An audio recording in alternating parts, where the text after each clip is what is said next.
is joining us now. That background makes me want to travel, Rinad. Look at that. It looks terrific. So thank you. And hopefully, Rinad, you saw we had a little bit of start and stop, but as you and I are very hopefully effective implementation scientists, this is a continuous quality improvement event, and we will get better and better. So Rinad, she is an associate professor of psychiatry, medical ethics and health policy at the, I can't pronounce that, Perelman School of Medicine. Did I just butcher that? You can correct it after. Perelman. At the University, there you go, at the University of Pennsylvania. She's the founder and director of the Penn Implementation Science Center, and is just a rock star in the field of behavioural and implementation science. We are very, very grateful that she agreed to keynote, and she is helping facilitate 2 other panels in addition to this.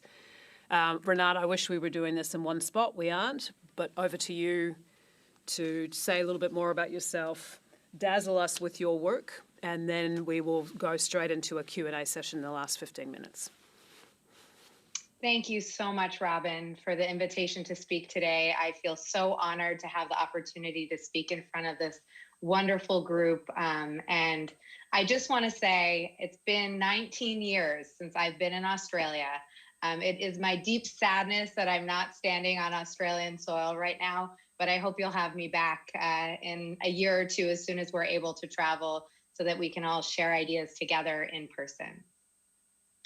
So because of the virtual format, and also even if we were in person, I wouldn't have the chance to hear from every single person attending the conference. And so I hope that you'll consider following me on Twitter and tweeting your questions and thoughts about what I'll be sharing with you today. At @Beidas is my handle. The hashtag ImpSci has lots of good stuff in it. And if you're tweeting from our group today, please use the hashtag as well. I want to start by dedicating this particular talk to 3 individuals who are giants of community mental health in the city of Philadelphia, where I've done my work. We have unfortunately lost these giants this past year, and without them, I would not have been able to do this work, and I hope to carry on their legacy. So thank you to Doctors Trevor Hadley, Larry Reel, and Dante Sanchez. You are so missed, and we will hope to carry on your legacy. So I have about 45 minutes with you before we go into questions and answers, and I hope you send all kinds of Q&A into the chat to Robin so that I can interact with you all as much as I can. But this is what I'm hoping to cover in the 45 minutes that I have with you all. So I want to start by just giving a little bit of background in how I came to be interested in implementation science, and just some definitions to make sure that we're all on the same page, because we have folks from all around the world, which is really exciting, and our field is still coalescing. So I think it's helpful to share some of that. I'll then spend the bulk of the talk on some work that we've done in the city of Philadelphia, partnered with our community, and then conclude with some future directions, which hopefully will zoom us right into the panel that we'll have after this. So I think this is going to be an exciting couple of hours together. I also want to share my perspective, my point of view with you all, so you know where I'm coming from. I'm an implementation scientist, as I know many folks are on this platform. And the goal of my work and everything that I'll be presenting on today is really around reducing the no-do gap and to improve the quality of health and mental health services, to improve the lives equitably.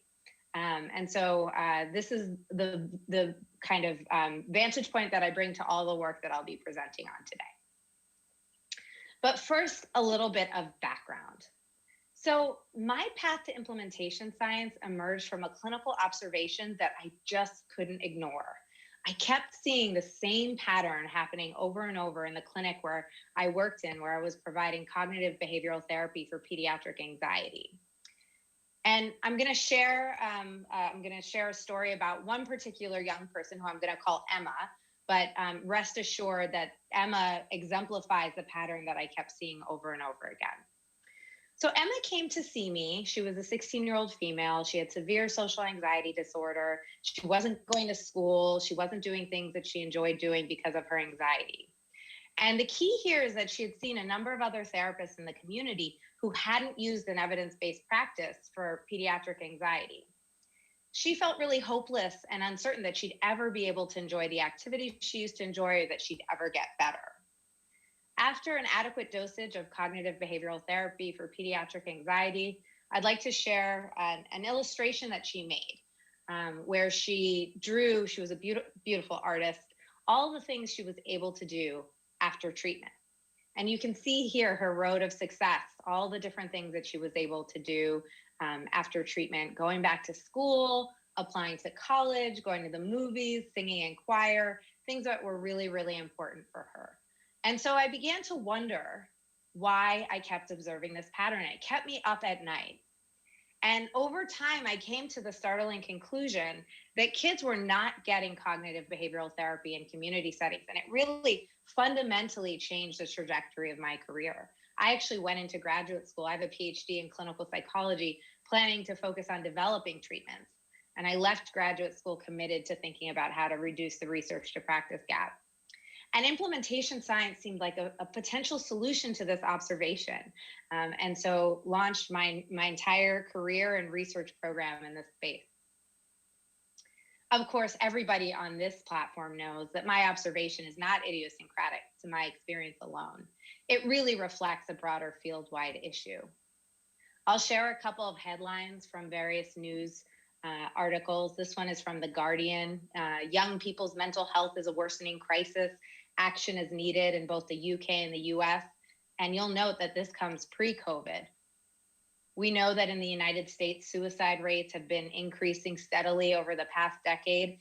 And now with COVID, despair and mental illness continues to increase as the COVID crisis drags on. So we know that we are facing a global mental health crisis. We also know that we have lots of treatments that work. In the case of child and adolescent psychiatry, treatment developers have been absolutely prolific. As of 5 years ago, we had almost 700 randomized controlled trials, hundreds of evidence-based practices. Yet when we go into the community, we know that usual care generally doesn't reflect these evidence-based practices, and that the effect sizes that we see tend to be smaller than they are in the trials.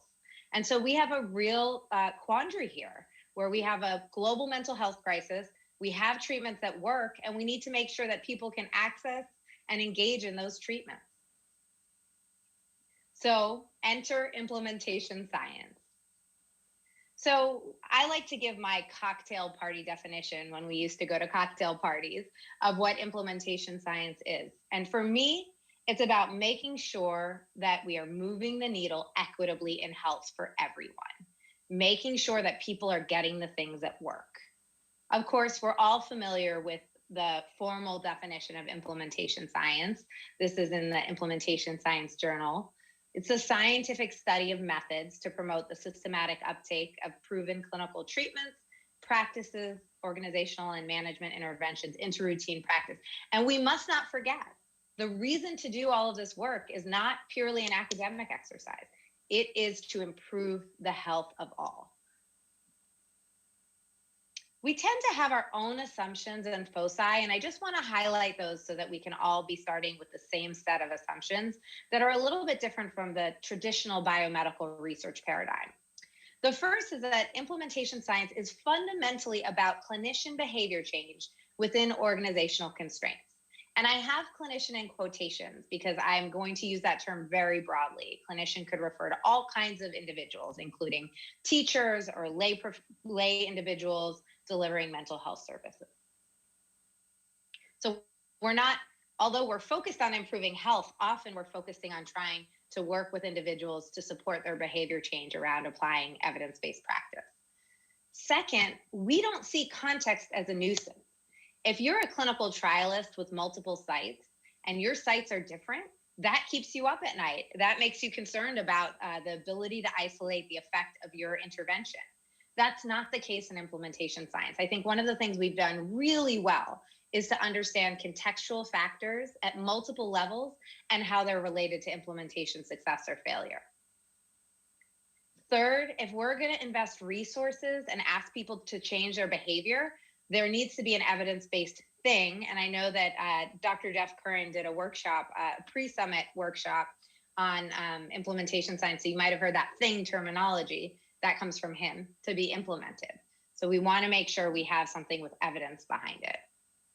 And fourth, we have a set of specific frameworks, methods, and outcomes in our toolkit. And even if you're not going to be doing an implementation science trial, these frameworks, methods, and outcomes can be really valuable to designing implementation practice and policy. We also have our own sets of questions of interest that look different than what we traditionally see in medical research. So can clinicians implement evidence-based practices in their settings? What types of supports are needed for clinicians to implement evidence-based practices effectively? What contextual factors are associated with clinician practice or implementation success or failure? So these are the types of questions we're really interested in, and I'll be sharing some applications of my own work in this space shortly. I'm going to conclude this section on what is implementation science. You can think of it as part 1 or chapter 1 with what I hope is a helpful heuristic tool that my colleague, Dr. Megan Lane Fall, and I developed for our students, actually. We teach an Introduction to Implementation Science course at the University of Pennsylvania. And often folks ask us, is our practice of interest, or is our thing ready for implementation, practice or science? And we created this tool to help people answer that. So in the red line, you can follow the stars. The first set of questions you might ask yourself is, has my practice of interest shown efficacy? Meaning, has it been tested in more tightly controlled trials that prioritize internal validity over external validity? If the answer to that is no, then you're really doing efficacy research. You might be developing an intervention, testing it in a tightly controlled setting, and that's not implementation, although you can design for implementation at that stage. So you can be sure to include end users and community stakeholders in the development process, but that's not implementation by itself. Let's say your practice of interest has shown efficacy. The next set of questions you might ask yourself relate to effectiveness. So if the answer to that is no, let's say we're using our cognitive behavioral therapy for pediatric anxiety example again, then you might just be doing effectiveness research. So you might go into the community with real world clinicians and ask them to deploy your intervention. If you're only focused on how people do in receiving that treatment, does anxiety get better in young people? That alone is actually not implementation research. That's something that a lot of people get confused about. But if you're starting to ask questions about implementation processes, barriers or facilitators to implementation, then you're doing a hybrid effectiveness implementation trial, and you're on the green line, you're on the implementation science work. So you can see the 4 stars on the green line here demonstrate the types of studies that are best describe what implementation science is. So mixed method studies to understand the context of where you're trying to implement, and then designing and testing implementation strategies, which then our implementation practice and policymaker colleagues can deploy in their settings to enact change.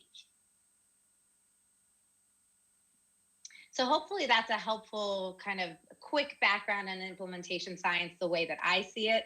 I look forward to hearing from our global audience, their perspectives on some of our assumptions and questions of interest on Twitter. Now I'd like to talk a little bit about applications of our work. So all of you know that to do implementation science well, it's critical that you have a strong partnership between a community setting and academic partners to form a natural lab in which to answer questions of interest that are priorities to your stakeholders. The natural lab that I get to share with you all about today is set in the beautiful city of Philadelphia in the state of Pennsylvania in the United States. And we are a city of 1.5 million people with tremendous assets. And you can see pictured here the bridge that I walk over when I walk to work from my house in Philadelphia. As I mentioned, we have tremendous assets, including the most prolific mural arts program of any city in the United States. This mural is one of my favorite. It was unveiled about 5 years ago, just around the corner from my office, and is a collaboration between the mural arts program in our city and the Department of Behavioral Health. In addition to our many assets, we also have many challenges, including the highest poverty rate of the United States' 10 largest cities and high rates of violent crime, including a gun violence epidemic. We are also a city riddled with very deep disparities. Baby babies born in Philadelphia zip codes only 5 miles apart face up to a 20-year difference in life expectancy. So if you're born down here where the star is, that's called Society Hill, you live to be almost 90 years old on average. But if you're born just 5 miles away in North Philadelphia, your life expectancy is 20 years lower. I hope that gives you a sense of the strengths and some of the areas for growth of our city. So in Philadelphia, we have a very large public behavioral health system. And I want to explain it to you all so you understand the study that I'll be describing next, because that context is so important. Our behavioral health system is a 1.5 billion United States dollars a year system. And it's operated by Philadelphia, and it functions as a single payer system for behavioral health services. So the Department of Behavioral Health oversees mental health services, substance use services, and intellectual disability services. And they have a managed care company that oversees the provision of care for mental health and substance use. So there are over 150,000 individuals served every year through community behavioral health, which is the single payer, 30,000 of which are children and families, which will be the focus of what I speak about today. So just to give you a sense of the scale of what I'll be describing. So our natural lab is built upon the foundation of a 30-year partnership between the University of Pennsylvania Penn Center for Mental Health and the City of Philadelphia Department of Behavioral Health. And what's amazing about our system is that over the past 15 years, all of our commissioners of mental health who oversee that public behavioral health system that I described have a vision. And that vision is that evidence-based practices should be available to everyone. And this is really a vision of social justice and making the highest quality behavioral health care available to all, including those served by the public behavioral health system. And so our city of Philadelphia has taken a system-driven, iterative approach to implementation over the past 14 years. I have not been there since the very beginning. I came in about halfway through, but it has been a tremendous opportunity to partner with, observe, and learn together with a large system serving a very large number of individuals providing their mental health care. So starting in 2007, the commissioner at the time, Dr. Arthur Evans, created a number of different evidence-based practice initiatives. And what these really were different training initiatives based on cognitive behavioral modalities of treatment. So for example, there was the Beck Community Initiative, building off the work of Dr. Aaron Beck, delivering cognitive therapy. There was a trauma-focused initiative, for example, implementing trauma-focused cognitive behavioral therapy for young people who've experienced trauma. So there were these different initiatives, and they would train clinicians in our community and give them ongoing support in line with the traditional kind of treatment developer recommendations. And this happened for a number of years. And the system began to realize that these different initiatives were siloed and they weren't learning from one another. And so the next kind of iterative pivot that the system made was to launch a group called the Evidence-Based Practice and Innovation Center, which sits in community behavioral health, the payer of the system. And the job of EPIC was really to create a centralized infrastructure which would cut across all these different evidence-based practice initiatives so that folks could be learning with one another around barriers to implementation of evidence-based practices in our system, to create provider champions, and to generally bring the system together under the umbrella of this centralized infrastructure. And then most recently in 2018, our system has been among the first to launch a designation and enhanced rate program for organizations implementing evidence-based practice. So what that means is different organizations in our system apply for a designation that they're implementing an evidence-based practice, and they receive additional funds for each session in which they implement an evidence-based practice. So you can see over time that this was really an iterative approach to implementation, and that's going to be a key takeaway from this talk.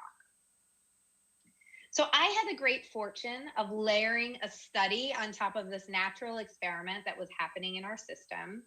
And I'm going to talk about a number of findings from a set of studies that fell under this umbrella study, but I just want to orient you to the data collection processes, and I can answer way more questions in the Q&A if you have them. But essentially, this was a prospective mixed methods observational design. And across the 5 years and beyond, when we've been collecting data, we've used surveys, qualitative interviews, and observations. So we've used a range of approaches, and we have worked with clinicians, administrators, and policymakers across these studies. And what we were really interested in the kind of umbrella study was understanding what happens to use of evidence-based practices for young people in the system over the course of 5 years. The period before EPIC was launched, so in 2013, and then 2 time points following that. So we collected data in 2013, 2015, and 2017. And most of the studies I'll be talking about today come from this umbrella study. And in case you were wondering, in terms of our sampling frame, we were interested in sampling from the organizations that serve young people in our system.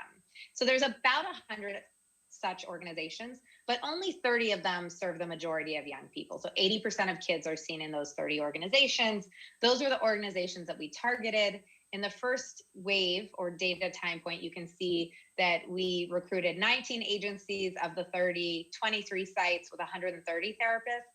And you can see subsequently in each time point that we were able to enroll more agencies and therapists. And I think a lot of that is due to having more partnership in our system. So across the study, we had 31 sites represented and over 500 clinicians. And so we have a really good sense of clinicians' attitudes towards evidence-based practice, their use of evidence-based practice, and organizational characteristics over time. So I'm going to give you a high-level overview of 4 sets of findings that we were really interested in ascertaining over the course of this work. The first question and the main question is, what happens to cognitive behavioral therapy use over time with the launch of this centralized infrastructure called EPIC? The second question is, what threatens practice transformation efforts in a large system trying to transform care? The third is the flip side. So what facilitates practice transformation efforts? And those 2 things taken together can help us think about how to target our implementation strategies in the future. And then finally, and very importantly, how best can we elicit and amplify the clinician voice and how they want to be supported in delivering evidence-based practices so that we make sure that we're not just taking a top-down approach. So question number 1, what happens to cognitive behavioral therapy use over time with the creation of EPIC? So this work was recently published in Implementation Science, and I'm going to just distill it down to a couple of graphs for parsimony. So look on the x-axis and you'll see each time point represents a different wave. So 2013, 2015, 2017. And on the y-axis, you'll see clinicians reported their self-reported use of psychotherapy techniques with a representative client on their caseload. And they could report anywhere from 1 to 4, with 4 being higher numbers related to use of particular types of techniques. And what you can see here is that on average in our system over these 5 years, clinicians' self-reported use of cognitive behavioral therapy increased about 6% from 2013 to 2017. And these are using mixed level models that account for nesting of clinicians within organizations and over time. We were also interested in asking a question around whether or not the individual evidence-based practice training initiatives that clinicians participated in increased use of CBT techniques, given that all of the initiatives were really focused on CBT. So once again, you can see the X and the Y-axis are exactly the same as the previous graph. So time on the X-axis, self-reported use of psychotherapy techniques, and this is really focusing on CBT techniques in this graph. And what you can see is that each additional evidence-based practice training initiative, above and beyond the general 6% increase that we saw in the previous graph, increased clinicians' use of CBT techniques by about 3%, suggesting that these evidence-based practice training initiatives really did change clinicians' behavior to a small degree.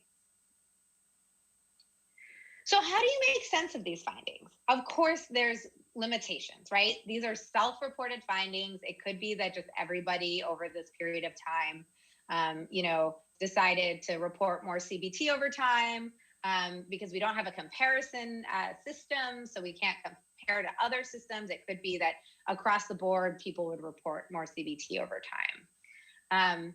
And it's also self-reported, so people aren't always the best at reporting their own behavior.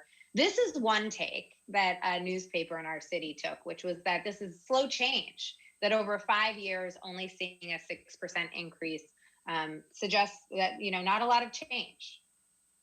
I am a glass full kind of person, and my perspective is that we saw a 6% increase in a system that serves over 30,000 children and families a year. And so from a public health or a population health perspective, I think a change in 6% could certainly be meaningful. Of course, we don't have outcomes in this particular study, and so that limits the inferences that we're able to make. But I'm choosing to look at this as a glass full perspective.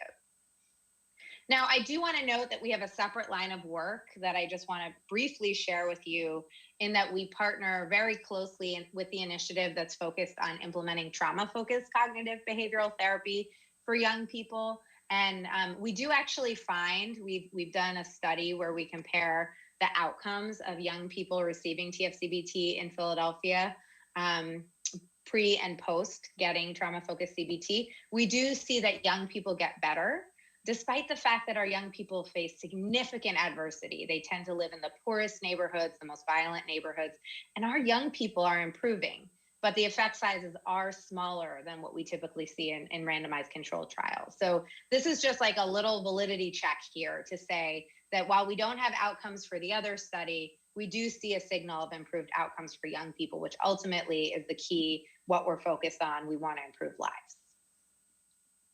I also want to say, in response to the critique that we had clinicians report on their own behavior, that we do have a study that's just wrapping up now that my colleague Emily Becker-Hames has really led the way on, that allows us to move beyond self-report and towards observation.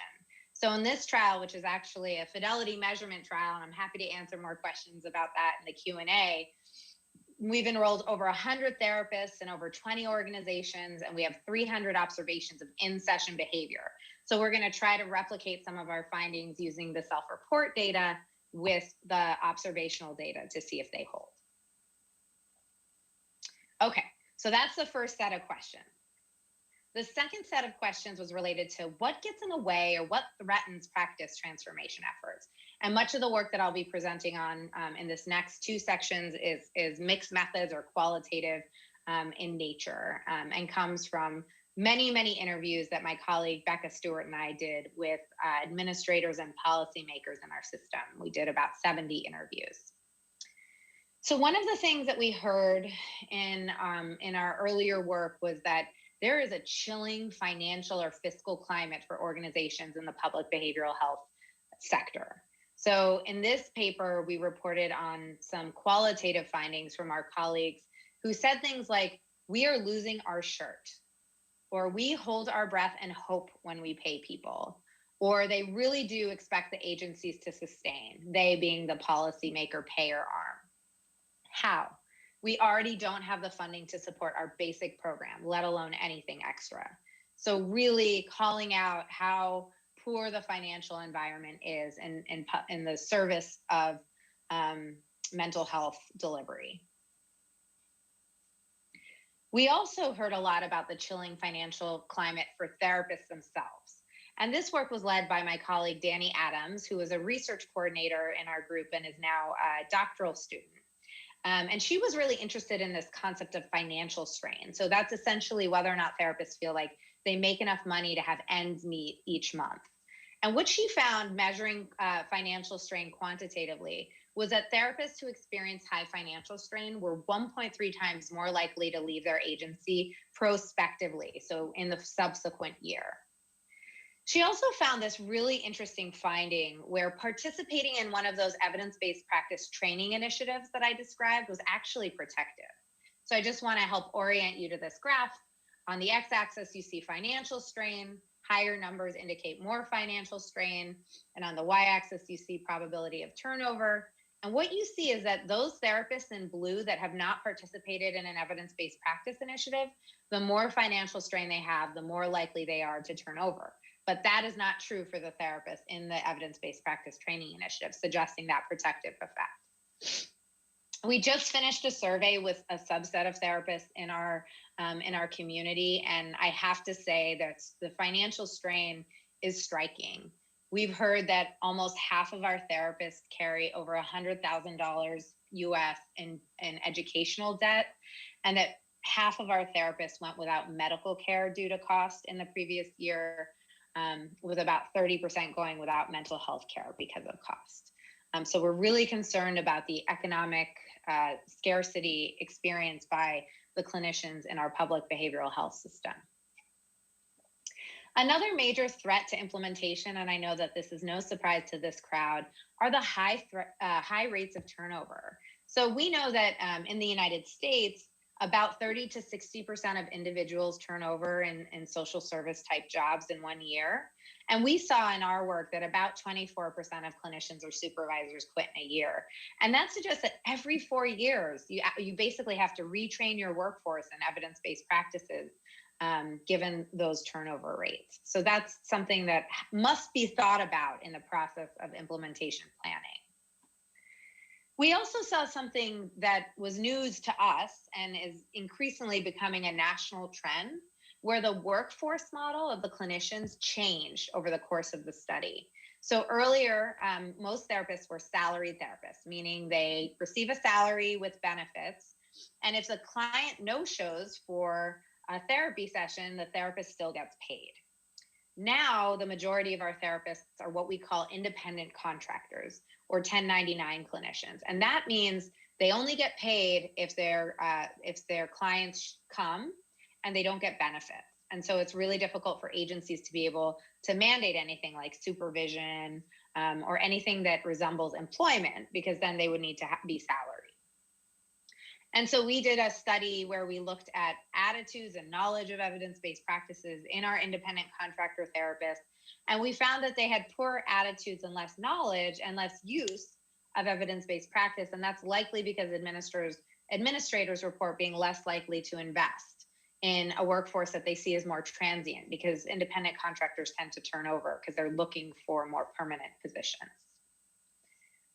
So I just shared a number of factors that hinder practice transformation, but I'd also like to share the flip side, because there's a number of factors that facilitate practice transformation and that I believe should be attended to in the implementation process. And one of the key things that I want to highlight in this talk is the importance of strong organizations.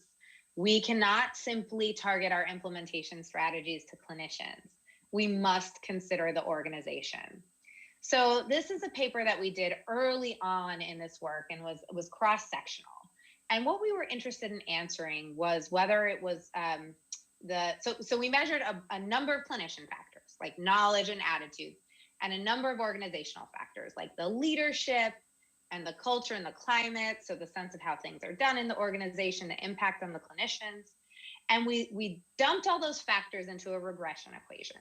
And essentially, we looked at the set of clinician factors and the set of organizational factors and tried to see how much of the variance in what therapists did was predicted by each set of those factors. And what we found was that the organizational factors are more predictive of what therapists do related to use of evidence-based practice than the clinician factors. And so that's a really important indicator that we ought to be paying attention to organizational factors. I want to get even more specific about what I mean by organizational factors. We found one variable in particular to be a really important one with regard to a number of key outcomes. So we found proficient organizational culture to be very important. And a proficient organizational culture, as measured by the organizational social context measure that Charles Glisson and colleagues developed, is one in which clinicians are expected to be responsive to client needs, have up-to-date knowledge, and to be highly competent. And so what you can see on this graph, the x-axis is time again, and the y-axis is use of CBT techniques, is that agencies that had more proficient organizational cultures at baseline predicted more steep increases in use of cognitive behavioral therapy over the 5-year period. So that was a kind of a key target that we might think about when we think about wanting to implement, is to improve organization proficiency culture, because that is predictive of better implementation. If you want a harder outcome, turnover is a harder outcome than self-reported use of evidence-based practice. I'd like to share this study that I did with my colleague, Nate Williams. And what we found here was, if you look on the x-axis, you'll see the T-score for proficiency culture. So 50 and above means that it's average or better. And that's what you're looking for in terms of proficiency organizational culture. And you can see the turnover probability on the y-axis. And essentially what you see is that the turnover is very low in the organizations that have better than average organizational proficiency organizational culture. So that's two outcomes in which proficient organizational culture seems really important. Finally, we've started to kind of move beyond cross-sectional associations between implementation factors and implementation outcomes. And we've started to get into looking at mechanisms and mediational pathways. And this is a study that Nate Williams also led, where we were interested in understanding how we might see a change in leadership be associated to a change in clinicians' use of evidence-based practice. So we do see an association over time, such that if leaders' implementation leadership, which is how knowledgeable and supportive they are of implementation, changes for the better, you also see a corresponding increased change in clinicians' use of evidence-based practice for the better. That's mediated through a change in evidence-based practice implementation climate. So that's a sense that a particular evidence-based practice is expected, supported, and rewarded by a particular organization. And so change in leadership leads to a change in implementation climate, which thus results in changes in clinicians' use of evidence-based practices. So you can see here in this highly complicated mediational model that we're starting to understand what types of organizational factors we might want to target to improve implementation success. The last set of questions I'll share before I conclude is one that is very near and dear to my heart, which is that we really wanted to amplify the voices of clinicians using participatory design. So a lot of the work that we did previously was really focused on surveys and interviews with administrators and policymakers. And we really wanted to be able to hear firsthand from clinicians, because every conversation I've ever had with a clinician gives me great ideas about how to proceed with our research. And we felt that there was an opportunity to do that. So recently we did something called an innovation tournament. You can think of this as American or Australian Idol, but with ideas. So essentially we crowdsourced ideas from clinicians in the community about how their organization could support them in implementing evidence-based practices. And this was led by my colleague, Becca Stewart. And we got lots of ideas from clinicians in our network. And then we had a group of individuals select our winning ideas. And this day, which was a couple of years ago now, was one of the most profound moments of my career. The 6 winning ideas, clinicians are in the front. You can see our previous commissioner and some of our other colleagues in the back who served on our challenge committee and voted in the winning ideas. But this was a really meaningful day for clinicians. They brought their family members, their executive directors of their organizations, and they gave us really good ideas about how their organizations could help them support the delivery of evidence-based practices a little bit better. We then took all those ideas and we infused them with some theory, and then we did a best-worst scaling experiment, which is basically a preference elicitation with over 300 clinicians in our network. So we took the inputs from the clinicians, we refined them a bit, and then presented them back to our clinicians. And what's really cool about this best-worst scaling experiment is that it forces people to choose the most useful and the least useful. I tend to find that when we ask folks to rate implementation strategies, they tend to say everything is good, which makes it really hard to know what they really prefer. So this really forces folks to pick their most preferred implementation strategy.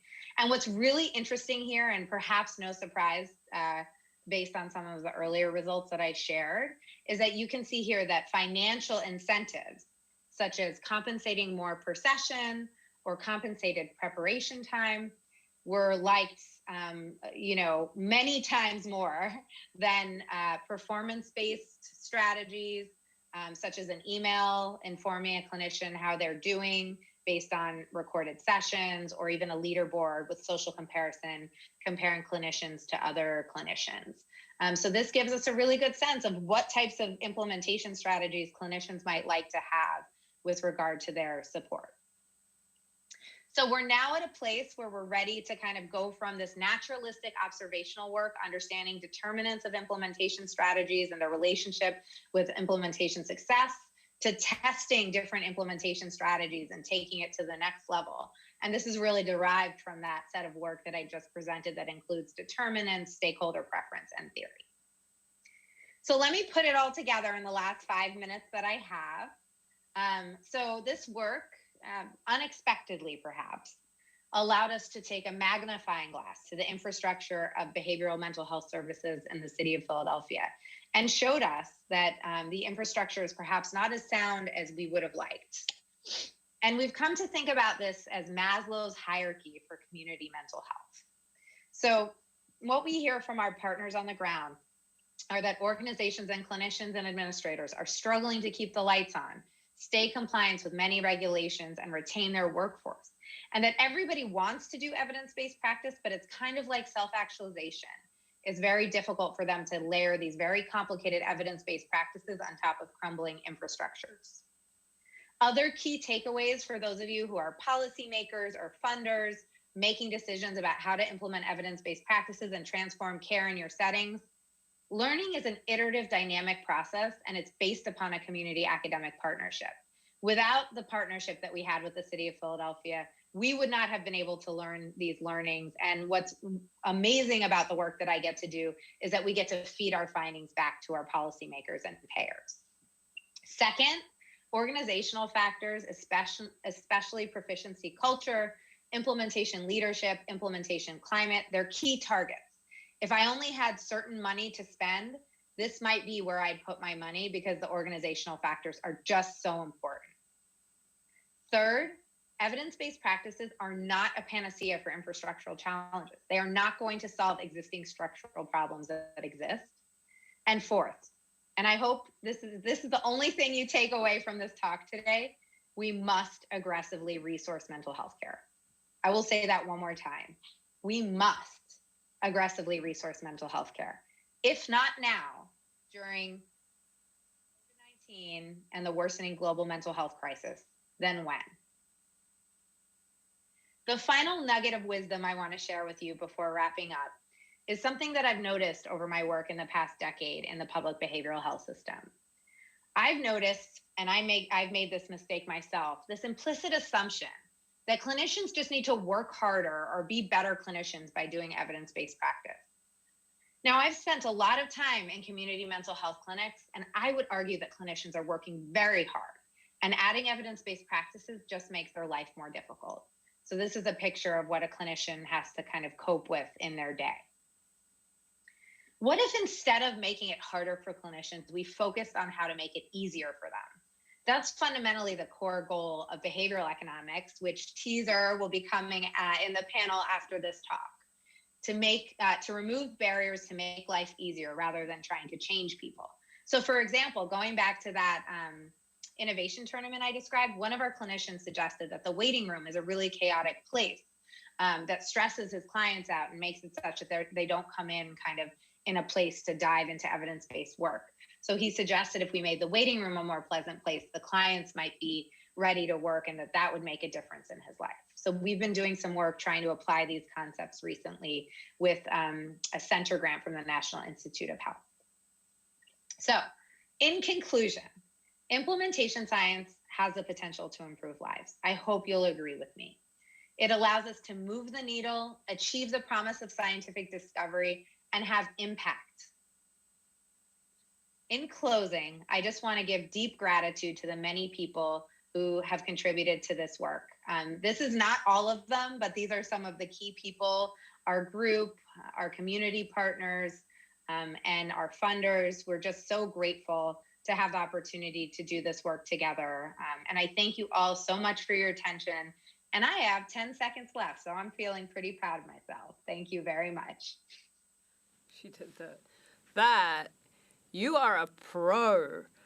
I, I, I don't think the audience can see this, Rinad, but just for those of you watching, she had this very startling number flashing at her in that last couple of minutes, doing a countdown, and you just timed beautifully. Thank you. I have a number of questions I want to sort of bring to you, Rinad. I'm going to start with one that I had. We often, one of the efforts in many countries that we all work in around the world to have something, an evidence-based practice implemented, is training the workforce. And the things that we overlook, as you've highlighted very, very well in your talk, is the effect of leadership, the effect of organisational factors. So, and just given the importance of that and that it is something that people are least likely to work on, can you just give us a little bit more detail? When you refer to more positive leadership, what was that? Just for folks that are in leadership positions that are joining us from the audience. And just unpack a little bit, again, the organisational factors. You talked about culture, but there's a little bit more detail. I think people would be interested in hearing that. And then I have some questions from the floor I'd like to. Absolutely. Yep. That's a great question. And to be honest, Robin, when I started this work, I was not an expert in organizational factors. So it was a steep learning curve, and I'm really grateful to my colleagues who have taught me this. But I think that the key here is to have folks who are experts in organizational psychology on the team to help kind of master some of these concepts. I think about them in two buckets. There's these kind of general organizational factors that are not specific to implementation. So for example, I describe proficient organizational culture, or this sense that clinicians need to be responsive to their clients, need to have up-to-date knowledge. That's not actually specific to EBPs, the way those questions are worded. It's just a general sense as an organization that that's the way things need to be done. You also might see general leadership. So there's some really good literature from the leadership world on transformational and transactional leadership. Bruce Avolio has led that work. Greg Ahrens and Mark Earhart in the implementation science sphere have been doing work in that space.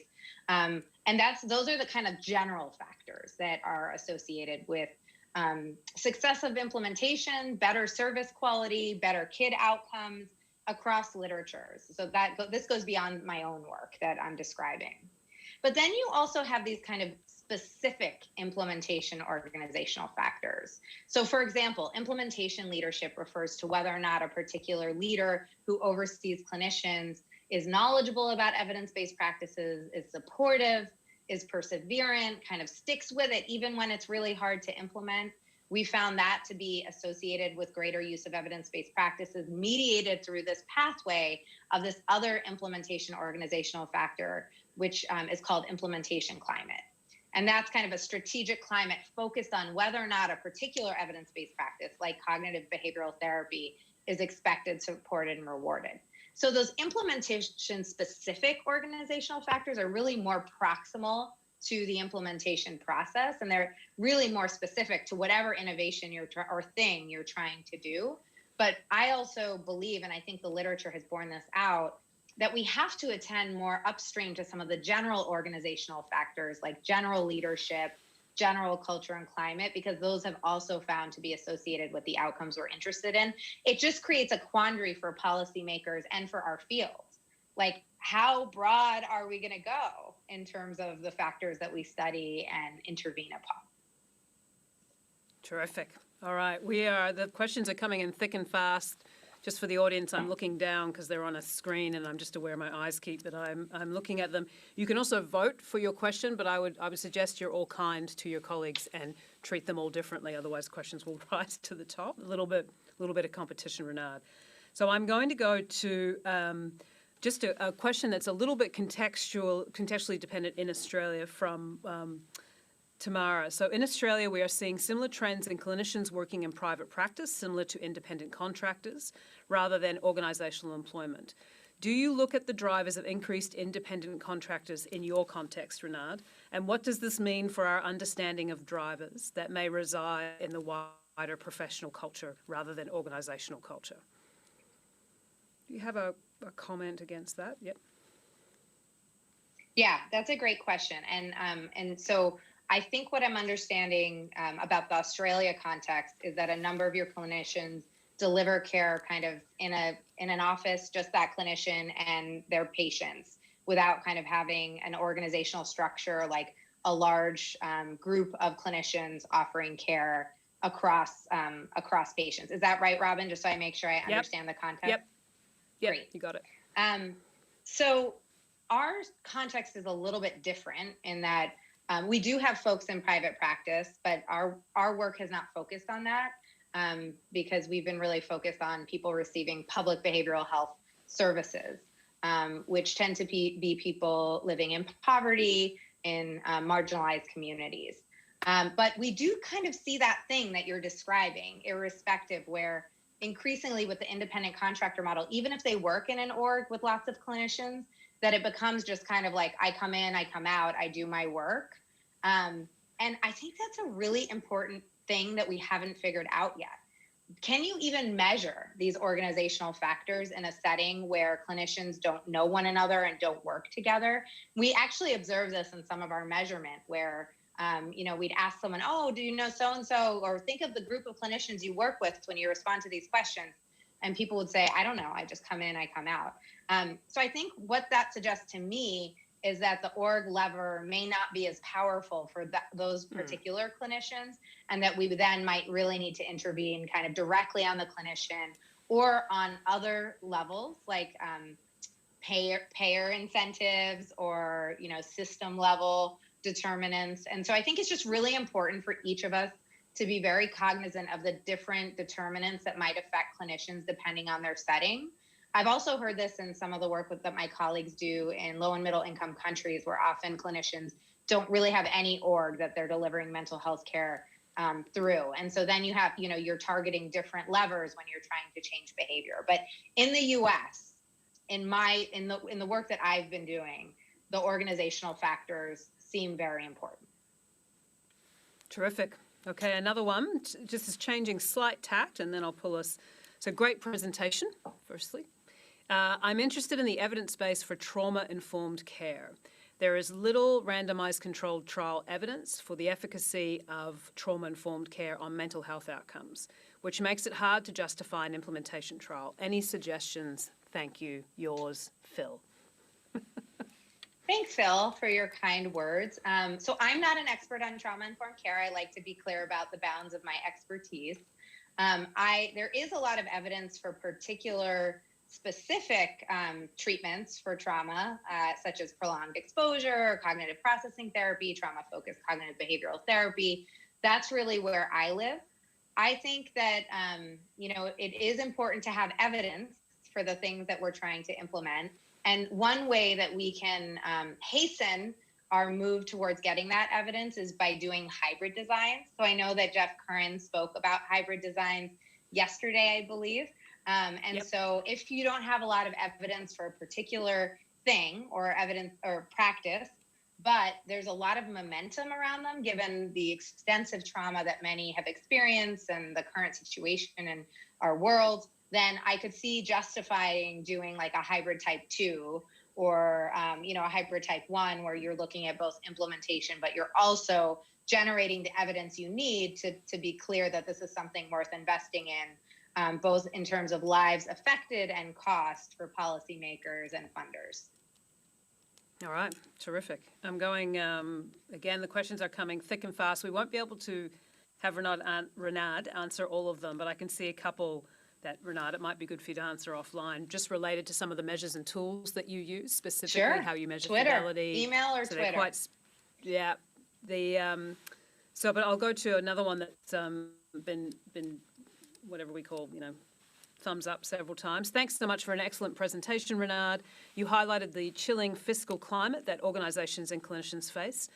This risks fostering a learned helplessness in the sector.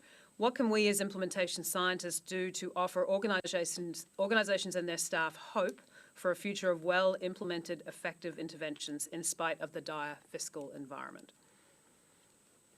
That's such a great question. I think, first of all, validating and acknowledging the current situation is hope generating, right? So people seeing the experience of clinicians. I've actually, after giving various talks, had clinicians email me and say, wow, like I feel seen. Somebody's acknowledging this is really hard and we're underpaid and all of those things. I also think in our role as implementation scientists, we have to be advocates. I think we have to advocate for increased funding for mental health services. And I'll say it again, if not now, when? If we cannot improve funding for mental health now in the midst of one of the worst global mental health crises, then I don't know how we're going to be able to enact change.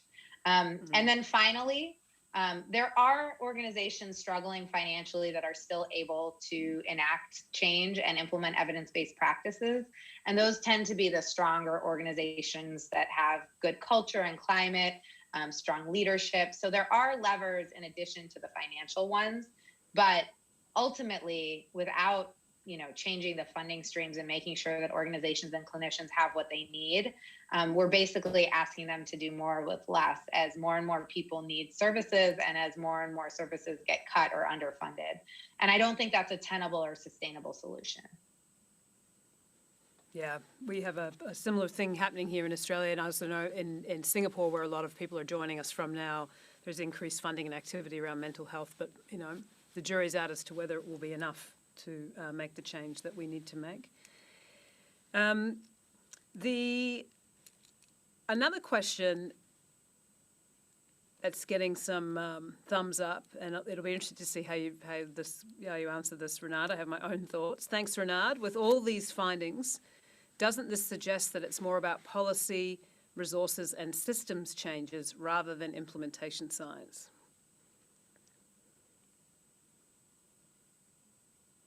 Just jotting down the question to help me remember. It's 8:30 p.m. my time, and I'm a morning You're doing person, an amazing job. Keep it on my feet. Yeah, you're good. You're good. So I think that policy, resources, and system changes, it's part of implementation science. I'm so glad you said that. So I was holding my breath. Yes, and I think they're part of. I think they go part and parcel, and I think it's part of our models and our approaches. And I think what we've learned in the past 20 years is that it's not just train those clinicians